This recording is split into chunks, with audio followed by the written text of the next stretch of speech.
Alhamdulillah, malam ini bersama-sama kita akan melanjutkan kajian kitab Bidayatul Hidayah yang kemarin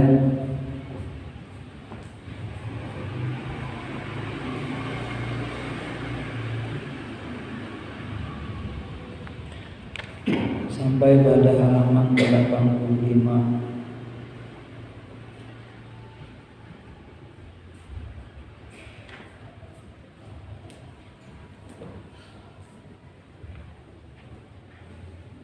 Tentang masalah penyakit lidah yang sampai pada bab dusta. Maka sama-sama kita kembali iftitah dengan umul kitab surah Al-Fatihah yang pahalanya kita hadiahkan kepada sang muallif pengarang kitab Bidayatul Hidayah Al-Imam Hujjatul Islam Muhammad bin Muhammad Al-Ghazali, kepada guru kita, pendahulu kita Syekh Badri Mustuki Sayyidina Ali Qasani.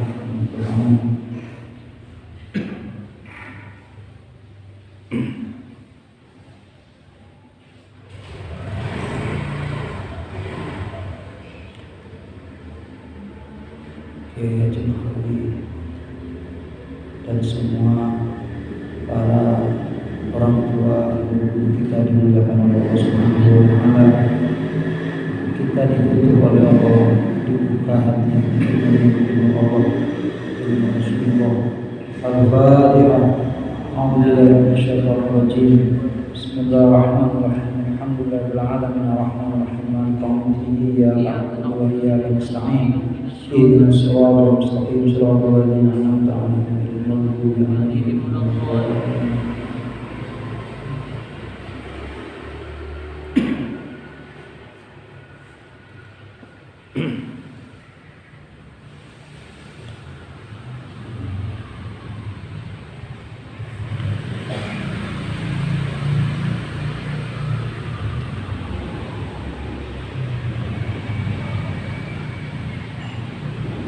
Sampai pada wa idza aradta an tahrifa al-kadhib fi nafsik fadhkur ila kadhib ilayhi wa ila nifati nafsik anhu wastihari li sahibi wastikbahi bima ja'a bihi wa kadhalik. Ini kemarin separuh sudah ya. Nah, kita perbuat lagi biar nanti juga nambah di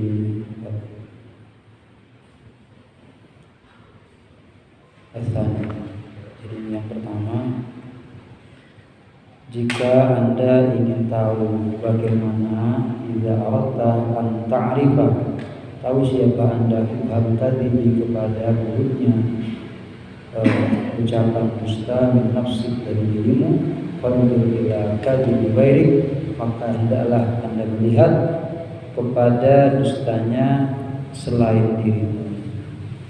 Wa ila nifrati nafsik, dan kepada menjauhnya dirimu anhu darimu. Wastihari li sahibihi, dan meremehkannya Anda atau menghinakannya Anda li sahibi, kepada orang yang berdusta. Wastibahika lima ja'a bihi, dan menjelekkannya Anda kepada apa yang dia datang dengan penjelasan tersebut. Jadi kalau kita ingin tahu akan ketidakbaikan orang yang berdusta itu, maka lihatlah, kata beliau Al-Ghazali, bagaimana rasanya ketika Anda itu didustai. Nah, perasaan yang terjadi terhadap diri Anda pasti Anda akan menjauh darinya, Anda akan meremehkannya, dan Anda tidak akan menyukainya kepada apa yang datang dari dia. Seperti yang kemarin kita sudah jelaskan, resiko yang sangat berat bagi mereka yang suka berdusta itu walaupun mereka itu jujur, walaupun dia itu sudah bersumpah dengan kejujurannya, karena biasa dusta maka orang tidak percaya. Itu yang berat. Koreongguan kok, wallahi koreongguan gitu. Tapi karena suka lecek, ya biasa. Nah, ini kita jadikan ibarah, kita jadikan pelajaran. Faf'al fi jami'i ghuyubi nafsi, maka jadikanlah, lakukan dalam semua aib itu yang pada dirimu. Fa innaka la tadri, bahwasanya engkau tidak tahu qabha uyubika, kepada kekurangan atau jeleknya aib yang ada pada engkau, min nafsik, dari dirimu, bal min ghairik, bahkan dari selain dirimu. Famastakbahtahu min ghairik. Jadi kita bisa minta nilai kepada saudara kita, bagaimana kekurangan-kekurangan kita, min ghairika, dari selain dirimu. Yastakbihuhu, yang dia istilahnya menjelekkan ghairuka, kepada selain kau, muka darimu. La muhalata fala tarda li nafsik dzalik, maka pasti kamu tidak akan pernah ridho gitu, kalau kita itu dijelekkan. Nah, biar kita tahu bagaimana keberadaan kita. Nah, di sini ada keterangan begini. Aila buddha wa'lam annal kalam wasilatun ilal maqasid. Ini pasti, ketahuilah bahwasanya ucapan itu adalah jalan untuk mencapai satu tujuan. Maka fakullu maksudin mahmud, setiap tujuan yang terpuji, ya, setiap tujuan yang bagus, yumkinu tawassul ilaihi, yang boleh bertawassul kepadanya, bisidqi, dengan jujur, wal kadzib, dan dengan dusta, jami'an, fal kadzibu fihi haram li'adamil hajah ilaihi. Jadi kalimat ini, ucapan ini akan sesuai dengan tujuan. Kalau tujuannya baik, ya, maka kejujuran itu menjadi baik.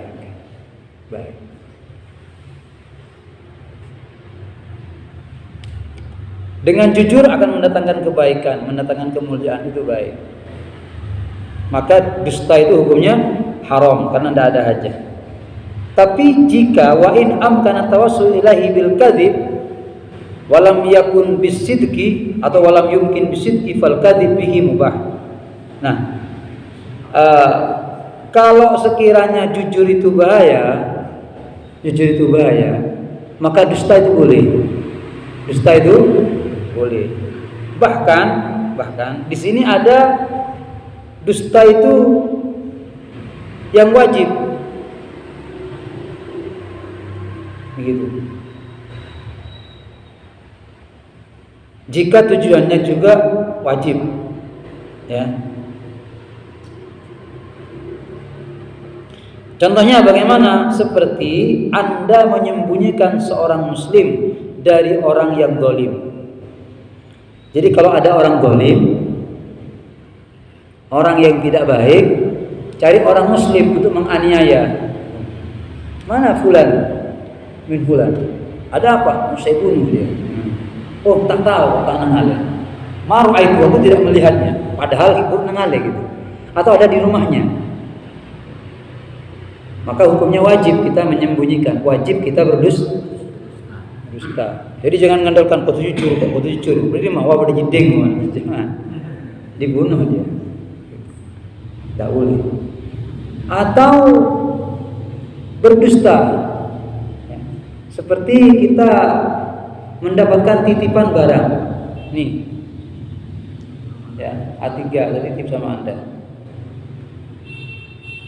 Kemudian ada orang zalim datang, nanya dia, Mas, ada titipan dari anu ya? Ya, ada apa? Mau saya ambil titipannya. Oh, tidak tahu saya. Atau bilang tidak ada. Hukumnya, Bu, daripada titipannya itu dia diambil. Maka ada hukum dusta itu boleh, ada hukum dusta itu wajib ketika dituntut untuk menyelamatkan sesuatu. Atau kita berdusta karena untuk islah, untuk mendamaikan seorang. Kita fokus oleh pada orang soperan, tukaran, gitu kan? Kita datang, tujuannya islah. Dia punya tujuan baik sama kita. Padahal enggak. Tujuan baik bagaimana? Kita sudah tengkar kemarin ada tokar. Oh iya, enggak lah kemarin. Arwah keng tak nyaman sebentar. Aman buat nyaman, ada nanti kira lutang kan. Minta maaf kan. Padahal tak minta maaf gitu. Kita bohong gitu. Akhirnya dia bilang ya sudah ada apa. Saya juga sebenarnya tak nyaman, lepusan kok tokar. Sudah lama saya bermusuhan, saya ingin baikan, saya ingin rujuk, saya ingin islah. Nah akhirnya jadi tak apa-apa, tak apa-apa. Itu dusta yang baik, dusta yang bagus, gitu loh maksudnya. Cuma sebisa mungkin kita menjaga untuk tidak mengucapkan kalimat-kalimat dusta sebisa mungkin. Kenapa? Karena kalau nantinya kita sering mengucapkan, itu akan menjadi suatu kebiasaan yang tidak baik. Gitu. Allah Asani. Nah ini kita nambah sedikit. Yang kedua, ini penyakit lidah yang mesti kita jauhi adalah al-khulfu fil wa'di, yaitu menyalahi janji. Menyalahi janji. Fa iyyaka an ta'ida bi syai'in, maka jauhilah olehmu antaidah engkau berjanji bisyai'in dengan sesuatu wala tafiya, kemudian Anda tidak melaksanakan bihi kepada janji tersebut. Kalau tidak ingin ditepati jangan berjanji, maksudnya begitu. Nah, jangan berjanji kalau tidak ingin ditepati. Nah, ini termasuk penyakit lidah yang kedua. Jangan menyalahi janji. Bal yang bagi, bahkan seyogianya, seharusnya ayyakuna, apa harus ada ihsanuka, apa kebaikannya Anda ilan nasi kepada manusia fi'lan dengan perbuatan bila qaulin tidak tanpa ucapan, dengan tanpa ucapan. Fa in tararta, tapi jika terpaksa siapa Anda ilal wa'di kepada janji, fa iyyaka, maka hati-hatilah, takutlah engkau an takhlifa kepada menyalahi janji, illa li'adsin, kecuali memang karena sudah tidak mau, karena sudah darurat, atau daruratin, atau karena darurat begitu. Kenapa? Fa inna dzalika min amaratin nifaq, karena sesungguhnya menyalahi janji itu adalah bagian dari tanda-tanda orang munafik, wa khaba'ithil akhlaq, dan bagian daripada akhlak yang tidak baik atau kotoran-kotoran akhlak. Qala Nabi sallallahu alaihi wasallam, Rasulullah bersabda, salasun man kunna fihi wa huwa munafiqun wa in shoma wa shalla. Salasun, adapun 3 perkara, man adapun orang, ya, salasun adapun 3 perkara, man ialah orang, kunna yang ada siapa dia, fihi pada 3 itu, fahuwa maka adapun orang tersebut munafikun ialah termasuk orang munafik, wa in shoma sekalipun dia puasa, wa shalla dan sekalipun dia sholat. Dia termasuk munafik apabila ada orang yang punya 3 sifat, walaupun dia itu puasa, walaupun dia itu sholat, gitu. Bahkan di sini ada keterangan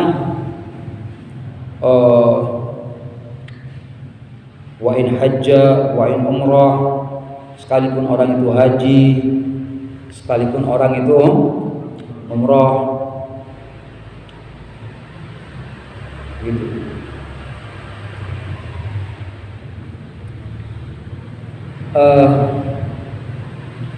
Artinya hati-hati nih.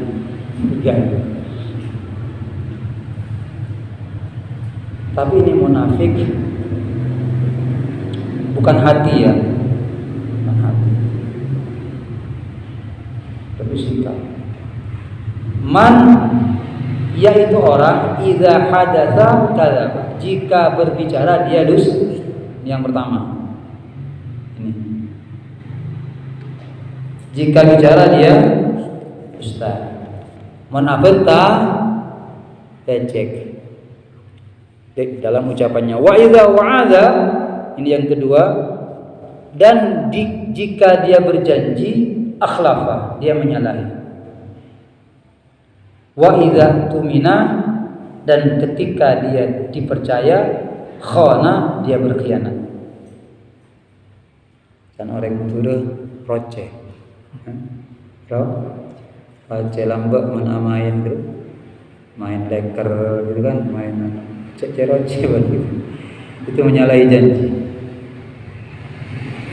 Nah, ini termasuk walaupun dia puasa, walaupun dia sholat, maka dia tercatat sebagai orang yang munafik.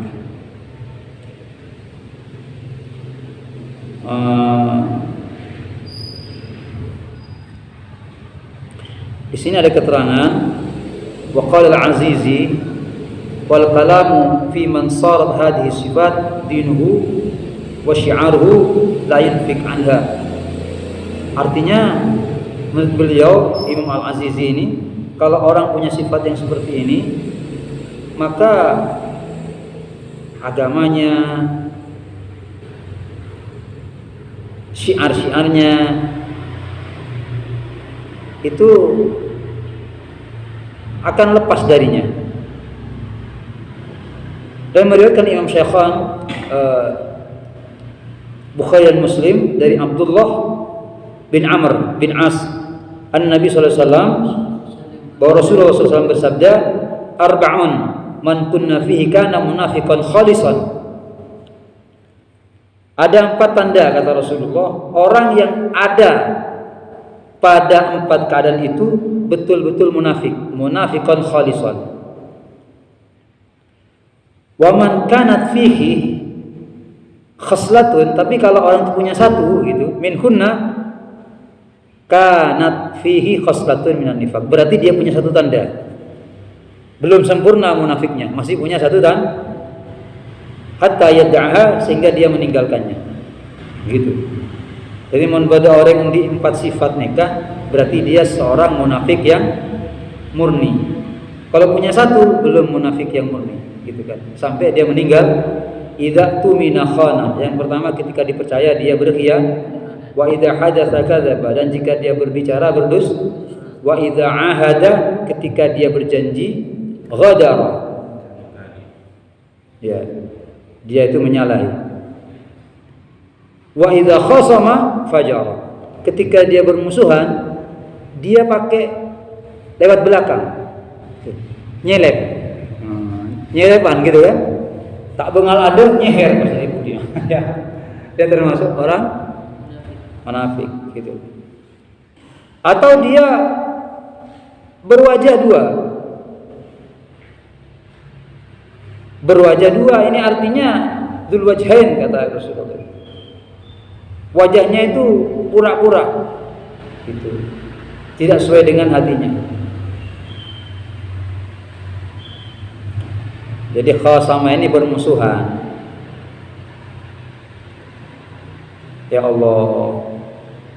Wal murad bi nifaq al-amal lal iman. Maksudnya nifaq itu, munafik itu bukan imannya ya, tapi perbuatannya. Gitu. Namanya nifaq urfi la syar'i. Artinya tidak keluar dari agama. Gitu. Cuma dia tidak baik kalau dia punya sifat yang seperti itu. Gitu. Nah, orang-orang yang seperti ini disebut dalam Al-Quran itu akan diletakkan oleh Allah di tempat yang sangat rendah. dia tidak keluar dari Islam. Gitu. Tapi dia akan diadab oleh Allah. Dan orang seperti ini juga masih bisa masuk surga. Gitu. Ketika dia kembali taubat. Gitu. Makanya ada ulama itu mengatakan kalau takbir itu jangan dimasukkan munafikun. Anda boleh bilang walau karihal kafirun, walau karihal musyrikun, gitu kan? Walau karihal, nah munafikun jangan taruh gitu. Karena ini tidak kafir. Kadang ada kan kalau takbir terlasan gitu. Sadaqallahu gitu. Iya. Walau karihal kafirun, walau karihal musyrikun. Terus ada yang tambah walau karihal munafikun. Ini ulama tidak boleh, kata Mbah Maimun bilang tidak boleh, jangan. Munafikun tidak boleh masuk. Gitu. Dan sifat yang seperti inilah yang dahulu hampir saja bisa menghancurkan tatanan rapi para sahabat Nabi ketika beliau semua mau bertempur itu. Yang merusak itu adalah orang-orang munafik. Orang-orang munafik yang ketika siap bertentara untuk berperang, dia itu ngaco. Kok takoen gitu. Kok takoen. Jadi apa namanya ya? Kekuatan iman mereka itu dibuat goyah, dibuat lentur. Musuhnya banyak, begini. Tapi yang namanya sahabat itu mereka punya kekuatan iman. Mereka punya guru Sayyidina Muhammad SAW, seorang nabi dan rasul yang sangat dikagumi oleh kawan maupun lawan, yang sangat hebat ketika beliau sudah memiliki satu keyakinan. Jadi Rasulullah ini tidak pernah goyah, walaupun beliau mendapatkan tawaran dari para penguasa, walaupun beliau mendapatkan ancaman, walaupun beliau banyak sekali diuji ya, oleh orang-orang kafir Quraisy, beliau tetap tegar. Beliau tidak pernah mengeluh. Beliau terus senyum, tapi kuat gitu. Allahumma Muhammad. Nah, sahabat itu punya guru seperti itu, ya hebat. Cuma namanya manusia. Sehingga para sahabat itu mendapatkan ilmu dari Rasulullah, bacaan yang bernama hasbunallah wa ni'mal wakil, hasbunallah wa ni'mal, itu dibaca. Akhirnya apa? Pasukan muslim yang sedikit dimenangkan oleh Allah karena mereka punya andalan Allah. Hasbunallah wa ni'mal wakil, hasbunallah wa ni'mal. Ini kami dijazah oleh Sayyidil Habib Hasan Baharun. Setiap pagi Anda baca 70. Ini hebat. Kalau teman-teman mau baca, dibaca ya, bagus. Hasbunallah wa ni'mal. Beliau pernah ijazah kami. Dan beliau menceritakan ketika saya dikepung oleh orang-orang Syiah kata beliau sekitar. Ketika mereka takut untuk mendiskusikan tentang keilmuan, kan? Di sini beliau pakai cara-cara yang mereka pakai cara-cara yang tidak baik. Akhirnya dibaca. Nah, Akhirnya dibaca. Subhanallah. tidak ada, cuma Subhanallah dibaca. Ini malah di mana sih tidak dibaca. Jadi hanya itu yang dijazah. Hasbunallah wa ni'mal, hasbunallah wa ni'mal, itu 70. Sore tak apa dibaca. Malah dibaca. Kata beliau itu ini hebat ini Ustaz. Jadi ketika saya baca itu tak ada orang-orang ini katanya beliau. Apa namanya? Lepas semuanya. Berantakan. Kenapa? Karena memang ketika kita mengandalkan Allah, yang jamin Allah. Kalau mengandalkan Allah, yang jamin. Kalau yang jamin Allah, siapa yang bisa mengalahkan kita? Siapa yang bisa mencelakakan kita? Ini hasbunallah, andalan kami adalah Allah. Wa ni'mal, paling baiknya penolong, paling baiknya penjaga. Ni'mal maula, hasbunallah wa ni'mal. Hanya itu. Nah, kalau ada tambahan, ya tidak apa-apa. Cuma jangan dibaca 70 yang itu, gitu loh maksudnya. Karena ini khusus ini. Dan di Al-Quran memang tidak sambung itu. Hasbunallah wa ni'mal. Disatukan oleh ulama, ya bagus, tidak apa-apa. Sampai beliau menceritakan ini yang dibaca oleh Nabi Ibrahim ketika melempar ke lautan api begitu. Ketika kami dijazah oleh beliau. Hasbunallah wa ni'mal. Dan memang luar biasa. Luar biasa. Nah, apalagi di zaman-zaman sekarang. Beliau sampai agak lama menceritakan hal tersebut. Alhamdulillah. Semoga manfaat ya. Semoga barokah dan ini mesti kita bangun kembali kepercayaan dan keyakinan kita dengan bacaan-bacaan itu, dengan zikir, dengan musim, dengan rotib, itu mesti diperkuat. Karena orang sudah mulai lentur keyakinan terhadap bacaan-bacaan seperti itu. Padahal ulama-ulama kita, guru-guru kita itu kalau mereka punya hajat-hajat besar, ada yang namanya riyadhul batiniyah, gerakan batin, wirid. Jadi mereka tidak begitu letih, mereka tidak terlalu kaso, karena punya riyadhah batin. Ya kerja, gitu kan? Ya istilahnya ikhtiar secara lahir, tapi mereka juga ikhtiar secara batin.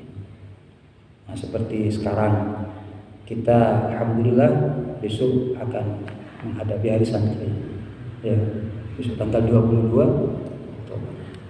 Nah santri itu tidak harus kita di pesantren.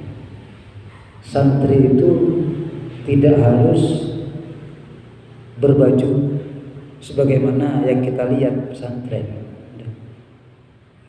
Santri itu adalah mereka yang siap gitu kan, dengan keistiqomahan, ada kemauan belajar walaupun tidak di pesantren. Seperti di sini kita belajar walaupun seminggu sekali. Ini termasuk bagian daripada, karena jalan inilah yang disampaikan oleh Rasulullah untuk menyampaikan orang ke surga. Maka santri itu Anda lihat ciri khas santri itu, walaupun mereka sudah lama sudah di pesantren, mereka senang ngaji. Mereka akan cari kesempatan walaupun seminggu saja. Man salaka tariqan, kata Rasulullah, barang siapa yang menempuh satu jalan, yaltamisu fihi ilman, yang dia berupaya untuk mendapatkan satu ilmu, sahhalallahu lahu tariqan ilal jannah, Allah mudahkan jalan baginya menuju surga. Nah, jadi ciri khas santri itu mereka yang senang, dan mereka juga mengandalkan doa, gitu.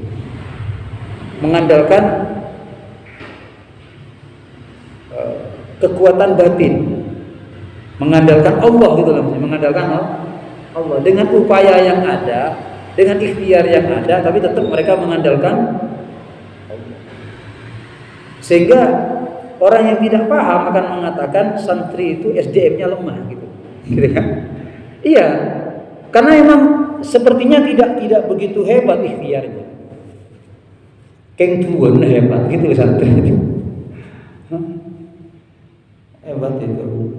Makanya ciri khas santri itu katanya guru kami dulu, yang pertama kata beliau,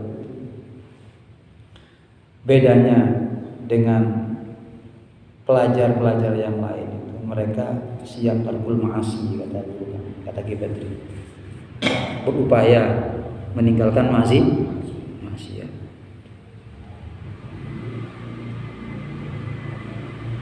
Ya kalau memang artinya secara penuh kita tidak bisa, kita harus berusaha. Gitu. Jadi kita sama-sama ucapkan selamat hari santri 22 Oktober 2025 dengan semangat terus ya, menjadi orang-orang yang bermanfaat terhadap lingkungan, terhadap masyarakat, terhadap agama dan santri. Ciri khasnya. Jadi tidak harus dari pesantren ini, enggak. Jadi walaupun kita tidak pernah mondok, ya, tapi kita punya semangat untuk menjaga ilmu, semangat untuk menjaga majelis taklim. Berarti kita punya jiwa santri. Punya jiwa dan almarhum Sayyidil Walid dulu sering mengatakan, santri ada dua, beda orang bau santri, beda santri bau. Ya, kita boleh begitu. Saya ingat itu. Jadi sebelum saya mondok itu, beliau sering mengucapkan kalimat berbeda orang rea benih santri, keng bau santri, punya aroma wangi santri. Room tak pernah mondok, tak pernah ngabdi ya pesantren, tapi dia punya aroma santri. Senang ngaji, akhlaknya baik, maka dia bau santri. Bau di santri dia bau. Dia pernah mondok, dia pernah ngabdi salah satu pesantren. Cuma setelah pulang dia tidak menunjukkan sebagai seorang santri. Aku aja nolak colok gitu kan. Apa dia senang kau ngaji ya. Seakan-akan sudah lupa, maka dia santri, tapi santri yang bau. Itu katanya almarhum. Jadi bukan lebih betul. Mohon maaf. Beliau itu bilang begini, ini sangonya kita orang. Saya ngajak sampai jadi santri bau. Tak nyaman, bau gitu. Tapi jadilah engkau, walaupun kamu tidak banyak ilmunya, walaupun anda tak soki ilmu, tekabun benih santri songkuna, tapi endi sifat-sifat maka anda menjadi orang yang bau santri. Bau santri. Milih kamu santri bau atau bau santri? Santri. Kemudian kalau sampean termasuk di antara orang-orang yang dipilih oleh Allah Subhanahu wa taala untuk mendapatkan jalan yang mudah menuju surga dengan cara yang ngaji aja. Ini kecil. Dan semoga semua para santri yang ada baik di pondok pesantren, semua pesantren kita doakan dijaga oleh Allah Subhanahu wa taala. Karena semakin kalau panjenengan juga berada di zaman di mana ada orang-orang yang mengupayakan merusak citra pesantren. Jadi agar orang-orang ragu, mang-mang ke pondok. Nah, ketika mang-mang, ini bahaya. Nanti akan melahirkan tidak percaya lagi kepada pesantren. Orang tidak percaya lagi dengan ulama, tidak percaya lagi dengan para kiai, tidak percaya lagi dengan para habaib. Ini kan bahaya. Pas perjanjian kaseran gitu kan. Kiai tak percaya. Kau ulama tak percaya, kau habib tak percaya, kau pondok tak percaya. Kepada siapa kemudian Anda meletakkan kepercayaan itu? Sementara ketika kepercayaan salah kita letakkan, akan bahaya. Begitu. Sama kalau kata guru kami, berbahagialah engkau ketika mendapatkan kesempatan berkhidmat kepada orang yang dekat kepada Allah. Berkhidmat kepada orang yang dekat kepada orang yang ahli ilmu, orang yang dekat kepada Allah. Anda berarti dipilih oleh, dan Anda akan merugi. Nanti kalau Anda khidmat kepada mereka, Anda akan khidmat kepada selain mereka. Orang yang jauh kepada Allah, orang yang dihinakan oleh Allah, celaka kita itu. Celaka. Nah, sekarang ya seperti kemarin kita sudah sampaikan bagaimana peristiwa yang terjadi kemarin itu di Trans 7, di pondok pesantren. Ini pelajaran pada kita, tapi alhamdulillah sudah selesai, dan ini akan mengangkat derajat para ulama, mengangkat derajat para santri, mengangkat derajat pendidikan pesantren. Insyaallah kita doakan semua pondok pesantren dimuliakan oleh Allah Subhanahu wa taala, kiai-kiainya dijaga oleh Allah, santri-santrinya dimuliakan oleh Allah, semuanya juga santri-santri TPG, santri-santri mushola yang ada di sekitar kita, di pelindungan Bondowoso, semuanya dijaga oleh Allah Subhanahu wa taala, dan melahirkan anak-anak yang soleh, melahirkan santri-santri yang soleh dan solehah. Ala hadhihi wa ala kulli yang solehah, setuju dan taretan tentang lingkungan dan masyarakat. Raksa sahabat Gusti Allah dijaga dari hal yang tidak kita inginkan. Al-Fatihah. Bismillahirrahmanirrahim. Alhamdulillahirrahmanirrahim. Iyyaka na'budu wa iyyaka nasta'in. Ihdinas siratal mustaqim. Siratal ladzina an'amta 'alaihim ghairil maghdubi 'alaihim waladdallin. Dan kami tambahkan ya, bahwa